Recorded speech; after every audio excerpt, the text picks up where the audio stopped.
Et d'abord au Niger, où 49 personnes ont perdu la vie dans la région d'Agadez après l'immobilisation de leur véhicule dans une zone particulièrement reculée, en plein désert, un secteur réputé pour ses conditions extrêmes et son isolement. Jean-Djibril William est à Niamey pour Média TV.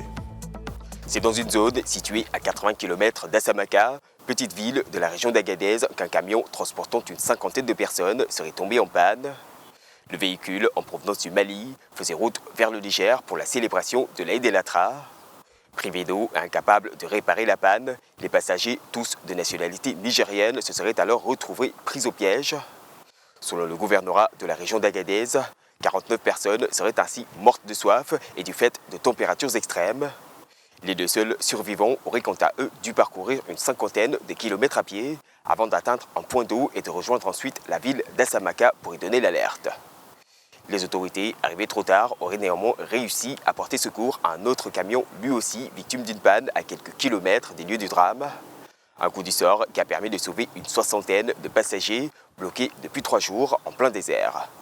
Il faut savoir que la zone a régulièrement été le théâtre de tragédies impliquant des voyageurs mais aussi des migrants.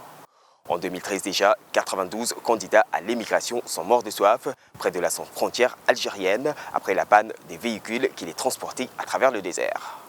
Jean-Djibril William à Niamey pour Média TV.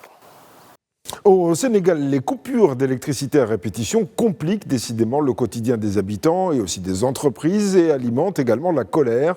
La Société nationale d'électricité a même dû s'expliquer. Régis Moukila est à Dakar pour Média TV. Ici au Sénégal, les coupures d'électricité observées ces derniers jours suscitent de nombreuses interrogations chez les populations.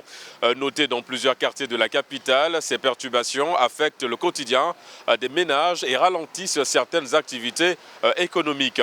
Selon la Société nationale d'électricité du Sénégal, la Sénélec, il ne s'agit pas d'un déficit de production d'électricité, mais plutôt des difficultés techniques liées à des opérations de maintenance et à des travaux de modernisation du réseau.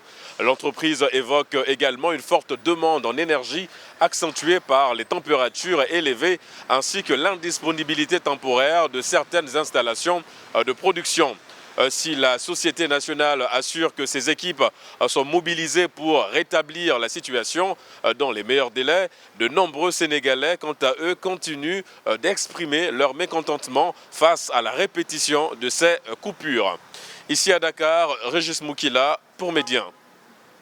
Et puis au Mali, l'actualité est marquée par la visite éclair du président béninois, une visite pour tenter de consolider les relations de coopération entre les deux pays et aussi d'échanger sur les défis sécuritaires dans la région du Sahel. Mohamed Anyoko est à Bamako pour Média TV.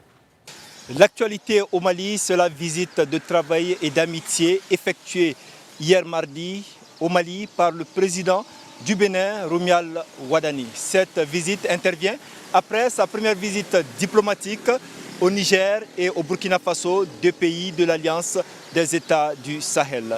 Cette visite de travail et d'amitié vise à renforcer les liens entre le Bénin et le Mali et surtout entre les pays de l'Alliance des États du Sahel, notamment le Niger et le Burkina, avec lesquels le Bénin fait frontière.